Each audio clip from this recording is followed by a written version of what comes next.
Praise the lord ಪ್ರಿಯರೇ, ದೇವರ ಅತಿ ಪರಿಶುದ್ಧವಾದ ನಾಮಕ್ಕೆ ಸ್ತೋತ್ರವಾಗಲಿ. ಯೇಸು ಕ್ರಿಸ್ತನ ಅಭಿಷೇಕವುಳ್ಳ ನಾಮದಲ್ಲಿ ಪವಿತ್ರ ಆತ್ಮರ ಸಹಾಯದಿಂದ ಇವತ್ತಿನ ದಿನ ಪವಿತ್ರ ಆತ್ಮನ ಅಭಿಷೇಕದ ಬಗ್ಗೆ ನಾವು ಚುಟುಕಾಗಿ ತಿಳಿದುಕೊಳ್ಳುವ. ಇವತ್ತು ಅಭಿಷೇಕ ಅಂತ ಹೇಳಿದ್ರೆ ಜನ ತಿಳ್ಕೊಬಿಟ್ಟಿದ್ದಾರೆ. ನಾನು ಪ್ರಾರ್ಥನೆ ಮಾಡಿದಾಗ ಕಣ್ಣಲ್ಲಿ ನೀರು ತುಂಬ ಉಕ್ಕಿ ಹರಿತಾ ಇತ್ತು ಬ್ರದರ್, ಅಭಿಷೇಕ ಚೆನ್ನಾಗಾಯಿತು. ಕೆಲವೊಂದು ಜನ ಹೇಳ್ತಾರೆ ನನಗೆ ಕರೆಂಟ್ ಹೊಡೆದಂಗೆ ಆಯಿತು, ನನಗೆ ರೋಮಾಂಚನ ಆಯಿತು. ಇದೆಲ್ಲ ಹೇಳಿದಾಗ ಇದ್ದಕ್ಕಿದ್ದಾಗೇ ಅನ್ಯ ಭಾಷೆ ಬಂದ್ಬಿಡ್ತು. ಇದೆಲ್ಲ ಒಂದು ಅಭಿಷೇಕದ ಲಕ್ಷಣಗಳೇ, ಆದರೆ ನಿಜವಾದಂತಹ ಅಭಿಷೇಕ ಅಲ್ಲ ಪ್ರಿಯರೇ. ಇವತ್ತು ಏನಾಗ್ತದೆ ಅಂದರೆ ಒಂದು ಭ್ರಮೆಯ ಅಭಿಷೇಕ ಆಗುವಂಥದ್ದು ಇದೆ, ನಿಜವಾದಂಥ ಅಭಿಷೇಕ ಆಗುವಂಥದ್ದು ಇದೆ ಪ್ರಿಯರೇ.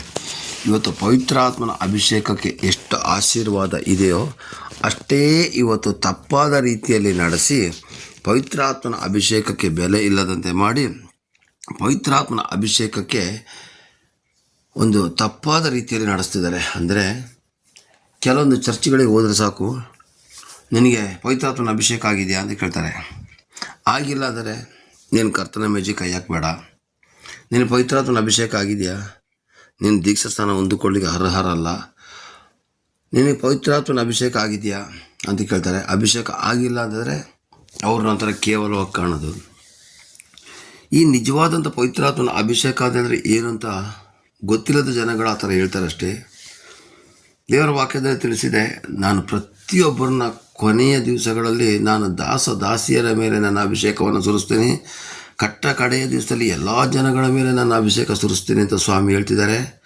ಆಲ್ರೆಡಿ ಸುರಿಸ್ತಾ ಇದ್ದಾರೆ. ಇವತ್ತು ಚರ್ಚ್ಗಳಲ್ಲಿ ಜನ ತುಂಬ್ತಾ ಇದ್ದಾರೆ ಪ್ರಿಯರೇ, ಇದೇ ಸಾಕ್ಷಿ.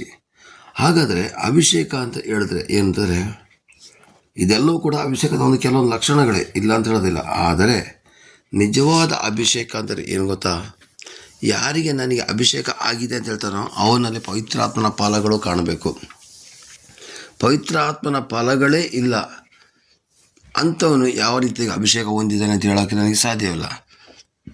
ಸಭೆಗಳಲ್ಲಿ ಅಭಿಷೇಕ ಬಂದಂಗೆ ಕಿರ್ಚಾಡೋದು, ಕೂಗಾಡೋದು, ಹುಚ್ಚು ಬಂದಂಗೆ ಆಡೋದು, ಅನ್ಯ ಭಾಷೆಗಳನ್ನು ವಿಚಿತ್ರವಾದಂಥ ರೀತಿಯಲ್ಲಿ ಕಿರ್ಚಾಡಿ ಕೂಗಾಡಿ ಮಾಡಿ ಕೊನೆಗೆ ನನಗೆ ಸಖತ್ತಾಗಿ ಅಭಿಷೇಕ ಆಯಿತು ಅಂತ ಹೇಳ್ತಾರಲ್ಲ, ಇದು ನಾಟಕ. ಇದಕ್ಕೆ ಪ್ರೋತ್ಸಾಹ ಕೊಡ್ತಕ್ಕಂಥ ಪಾಸ್ಟರ್ಸ್ಗಳು ತುಂಬ ಇದ್ದಾರೆ.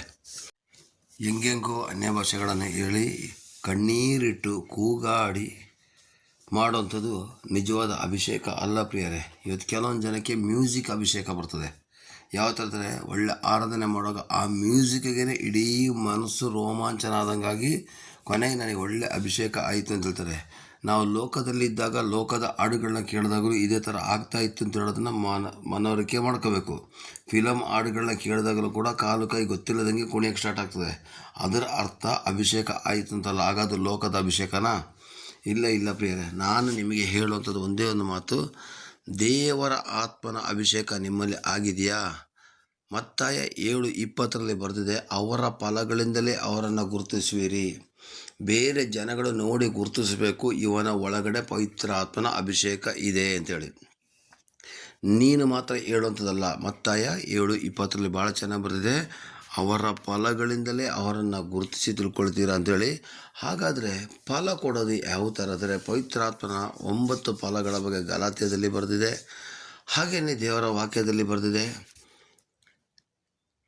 ನೀನು ಫಲವನ್ನು ಕೊಡದಿದ್ದರೆ ಯೋಹಾನ 15ನೇ ಅಧ್ಯಾಯದಲ್ಲಿ ಬರೆದಿದೆ, ನೀನು ಫಲ ಕೊಡದೇ ಇದ್ದರೆ ಆ ಕೊಂಬೆಯನ್ನು ಕತ್ತರಿಸಿ ಬಿಸಾಕ್ತೀನಿ ಅಂತೇಳಿ.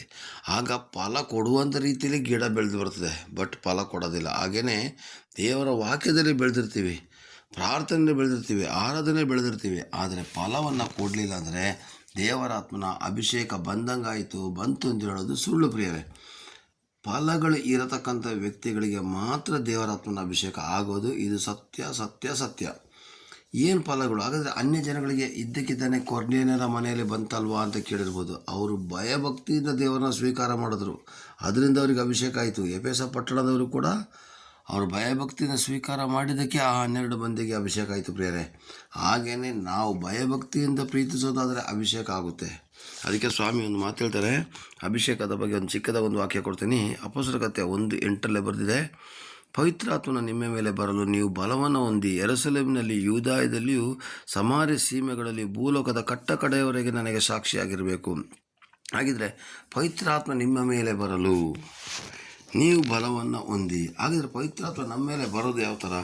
ಪ್ರಾರ್ಥನೆ ಮಾಡಿದಾಗ, ಆರಾಧನೆ ಮಾಡಿದಾಗ, ಸ್ತುತಿ ಮಾಡಿದಾಗ, ಸ್ತೋತ್ರ ಮಾಡಿದಾಗ ಪವಿತ್ರಾತ್ಮನ ಅಭಿಷೇಕ ನಮ್ಮ ಮೇಲೆ ಬರ್ತದೆ. ಪವಿತ್ರಾತ್ಮ ನಮ್ಮ ಮೇಲೆ ಬರ್ತಾ ಇರೋದಿಲ್ಲ, ಪವಿತ್ರಾತ್ಮ ಆಲ್ರೆಡಿ ನಮ್ಮ ಒಳಗಡೆ ಇದ್ದಾರೆ. ಆದರೆ ಪವಿತ್ರಾತ್ಮನ ಅಭಿಷೇಕ ನಮ್ಮ ಮೇಲೆ ಬರ್ತದೆ ಪ್ರಿಯರೇ. ಆ ಬರುವಾಗ ಹುಚ್ಚು ಬಂದಂಗೆ ಕುಣಿಯೋದಾಗಲಿ, ಅನ್ಯ ಭಾಷೆಯಲ್ಲಿ ಹೆಂಗೆಂಗೋ ಹೇಳೋದಾಗಲಿ, ಇದೆಲ್ಲ ನಿಜವಾದಂಥ ಅಭಿಷೇಕ ಅಲ್ಲ. ಜೋರಾಗಿ ಆಳೋದು ನೋಡಿದ್ದೀನಿ ಕೆಲವೊಂದು ಸಭೆಗಳಲ್ಲಿ, ಜೋರಾಗಿ ನಗಾಡೋದು ನೋಡಿದ್ದೀನಿ ಕೆಲವೊಂದು ಸಭೆಯಲ್ಲಿ, ಚಪ್ಪಾಳೆಗಳನ್ನ ಹೊಡೆದು ಕಿರ್ಚಾಡೋದು, ಕೂಗಾಡೋದು ನೋಡಿದ್ದೀನಿ ಪ್ರಿಯರೇ. ಇದಕ್ಕೆ ನಾನಂತೂ ಒಪ್ಕೊಳ್ಳೋದಿಲ್ಲ. ಇದು ನಿಜವಾದಂಥ ಅಭಿಷೇಕ ಅಲ್ಲ. ಇದು ಜನಗಳನ್ನು ಮೆಚ್ಚಿಸುವ ಕಾರ್ಯಕ್ರಮ, ಅಥವಾ ಹೊರಗಿನ ಬಂದ ಜನಗಳು ಇವ್ರಿಗೇನು ಹುಚ್ಚಿಡ್ದಿದೆ ಅಂತ ಹೇಳಬೇಕು, ಆ ಥರದ ಅಭಿಷೇಕ. ನಿಜವಾದ ಅಭಿಷೇಕ ದೇವರ ಆತ್ಮನ ಫಲಗಳು ಇದ್ದಾಗ ಸೌಮ್ಯವಾಗಿ ಮುಟ್ಟುವಂಥ ದೇವರು ಕನಸಿನ ಮೂಲಕ ಮಾತಾಡ್ತಾರೆ, ದರ್ಶನಗಳ ಮೂಲಕ ಮಾತಾಡ್ತಾರೆ, ನಿನ್ನ ಬೈಬಲ್ನ ಮೂಲಕ ಮಾತಾಡ್ತಾರೆ. ಆ ಮಾತಾಡುವಾಗ ಆಗುವಂಥ ಒಂದು ಸಂತೋಷ ಇದೆ ನೋಡಿ, ಅದೇ ಅಭಿಷೇಕ ಪ್ರಿಯರೇ. ಈ ಅಭಿಷೇಕ ಅಂದರೆ ದೇವರ ಜೊತೆಯಲ್ಲಿ ನಾವು ಸಂಬಂಧವನ್ನು ಇಟ್ಟುಕೊಂಡ ಒಂದು ಪ್ರತಿಫಲದ ಸಂಕೇತ. ಅದು ದೇವರ ಆತ್ಮನು ನಮ್ಮನ್ನು ಪ್ರೀತಿಸ್ತಾನೆ, ದೇವರ ಆತ್ಮ ನಮ್ಮನ್ನು ಮುಟ್ಟಿದ್ದಾನೆ ಅಂತೇಳಿ ನಾನು ಆಗಲೇ ಹೇಳಿದಾಗೆ ರೋಮಾಂಚನಗೊಳ್ಳೋದು, ಕಣ್ಣಲ್ಲಿ ನೀರು ಬರೋದೆಲ್ಲ ಆಗುತ್ತೆ, ಇಲ್ಲ ಅಂತ ಹೇಳೋದಿಲ್ಲ. ಬಟ್ ಫಲಗಳೇ ಇಲ್ಲದೆ ದಿನಾ ಒಂದು ಚರ್ಚಲ್ಲಿ 10 ಪ್ರಯೋಜನ ಇಲ್ಲ.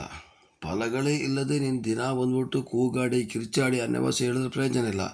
ನಿನ್ನ ಮನಸ್ಸಾಕ್ಷಿ ನುಡಿಬೇಕು, ನಿಜವಾಗಿ ನನಗೆ ಪವಿತ್ರ ಆತ್ಮ ಅಭಿಷೇಕ ಆಗ್ತಾ ಇದೆಯಾ ಅಥವಾ ಆ ಥರ ಆಡ್ತಾ ಇದ್ದೀನ ಅಂತ ಹೇಳಿದ್ರೆ ನಿನ್ನ ಮನಸ್ಸಾಕ್ಷಿ ನಿನಗೆ ಉತ್ತರ ಕೊಡಬೇಕು ಪ್ರಿಯರೇ. ಪರಲೋಕದಲ್ಲಿ ಬಂದಾಗ ನಿನ್ನ ಮನಸ್ಸಾಕ್ಷಿ ಸುಮ್ಮನೆ ಇರೋದಿಲ್ಲ, ಸತ್ಯವನ್ನೇ ಹೇಳ್ತದೆ ಅದು. ಹಾಗಾದರೆ ಪ್ರಿಯರೇ, ಪವಿತ್ರಾತ್ಮನ ಅಭಿಷೇಕ ಬಂತು ಅಂತೇಳಿ ನಾವು ಹೆಂಗೆ ಆಡೋದು ದೇವ್ರ ಚಿತ್ತ ಅಲ್ಲ. ಇಲ್ಲಿ ಪವಿತ್ರಾತ್ಮನು ನಿಮ್ಮ ಮೇಲೆ ಬರಲು ನೀವು ಬಲವನ್ನು ಹೊಂದಿ. ಯಾವ ಬಲ? ಸ್ವಂತ ಬಲ ಅಲ್ಲ ಪ್ರಿಯರೇ. ಪವಿತ್ರಾತ್ಮ ನಮ್ಮ ಮೇಲೆ ಅಥವಾ ನಮ್ಮೊಳಗಡೆ ಬಂದರೆ ನಾವು ದೈವಿಕ ಬಲವನ್ನು ಹೊಂದಿ ಯೂದಾಯ, ಯೆರೂಸಲೇಮಿನಲ್ಲಿ, ಅಂದರೆ ಅದು ಆ ದೇಶಕ್ಕೆ ಬಿಟ್ಬಿಡೋಣ. ಭೂಲೋಕದ ಕಟ್ಟ ಕಡೆಯವರೆಗೂ ಸಾಕ್ಷಿಯಾಗಿರಬೇಕು. ಹಾಗಾದರೆ ನಾವು ಭೂಲೋಕದ ಕಟ್ಟ ಕಡೆಯವರೆಗೂ ನಾವು ಒಳ್ಳೆಯ ವ್ಯಕ್ತಿಗಳು, ನಮ್ಮಲ್ಲಿರ್ತಕ್ಕಂಥ ಫಲಗಳನ್ನು ನೋಡಿ ಅವ್ರು ಗುರುತಿಸಬೇಕು. ಮತ್ತು 5:16 ಕೂಡ ಬರ್ತಿದೆ, ನಿಮ್ಮ ಒಂದು ಫಲಗಳಿಂದ, ನಿಮ್ಮ ಒಳ್ಳೆಯ ಕ್ರಿಯೆಗಳಿಂದ ಜನಗಳು ನಿಮ್ಮನ್ನು ಗುರುತಿಸ್ತಾರೆ ಅಂತೇಳಿ. ಹಾಗಾದರೆ ಪವಿತ್ರಾತ್ಮನ ಅಭಿಷೇಕ ಬಂದುಬಿಡ್ತು ಅಂತ ನನಗೆ ನಾನೇ ಸರ್ಟಿಫಿಕೇಟ್ ತಗೊಳ್ಳೋದಲ್ಲ, ಪಾಸ್ಟ್ರ್ ಒಳ್ಳೆ ಅಭಿಷೇಕ ಆಯಿತು ಸರ್ಟಿಫಿಕೇಟ್ ತಗೊಳ್ಳೋದಲ್ಲ. ನಿನ್ನ ಮನಸಾಕ್ಷಿ ಹೇಳಬೇಕು, ನಿಜವಾಗಿ ನನಗೆ ಅಭಿಷೇಕ ಆಗಿದೆಯಾ ಅಥವಾ ನಾಟಕದ ಅಭಿಷೇಕವ ಎಂದು ನಿನ್ನ ಮನಸಾಕ್ಷಿ ನೀವು ತಿಳಿಬೇಕು ಪ್ರಿಯರೇ. ಇಲ್ಲಿ ಪವಿತ್ರಾತ್ಮ ನಿಮ್ಮ ಮೇಲೆ ಬರಲು ನೀವು ಬಲವನ್ನು ಹೊಂದಿದರೆ ನಿಮ್ಮ ಸ್ವಂತ ಬಲ ಅಲ್ಲ, ದೈವಿಕ ಬಲ ಬರ್ತದೆ. ನಿಜವಾದ ಅಭಿಷೇಕ ಆಗುವವನು ದೇವರ ವಾಕ್ಯ ಪ್ರಕಾರ ಮಾರ್ಪಡ್ತಾನೆ, ಬದಲಾಗಿ 10 ಜನಗಳು ನೋಡಿದಾಗ, ನಮ್ಮ ಮುಖವನ್ನು ನೋಡಿದಾಗ, ಅಯ್ಯೋ ಎಂತಹ ಒಂದು ಕಳೆ ಇದೆ, ಎಂಥ ಒಂದು ಅಭಿಷೇಕ ಇದೆ ಅಂತ ಅವರುಗಳು ನಮ್ಮನ್ನು ಗುರುತಿಸಿ ಹೇಳಬೇಕೇ ಹೊರತು ನಮಗೆ ನಾವೇ ಸರ್ಟಿಫಿಕೇಟ್ ತಗೊಳ್ಳೋದಲ್ಲ ಪ್ರಿಯರೇ.